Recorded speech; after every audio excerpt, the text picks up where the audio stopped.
ফরিদপুরের বোয়ালমারী উপজেলার পূর্বভারতী গ্রামের ঐতিহ্যবাহী শত বছরের পুরাতন ঈদগাহ ও গোরস্থানের উন্নয়নকল্পে নতুন কমিটির উদ্যোগে পরিষ্কার পরিচ্ছন্নতা ও বালু ভরাটের কাজ উদ্বোধন করা হয়েছে।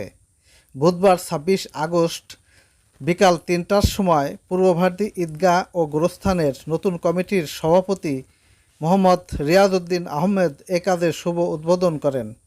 সভাপতি মোহাম্মদ রিয়াজউদ্দিন আহমেদ বলেন, প্রথম বছরেই ঈদগাহ ও গোরস্থানের উন্নয়নকল্পে ১০ লক্ষ টাকার কাজ হাতে নেওয়া হয়েছে এবং এ কাজ ১ বছরের মধ্যেই শেষ করবেন বলে আশা প্রকাশ করেন।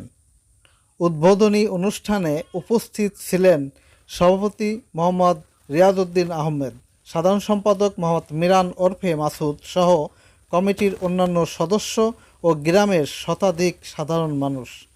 কাজ শেষে দোয়া মাহফিলের আয়োজন ও তবারক বিতরণ করা হয়। Mohammad Anwar Hossain, news desk.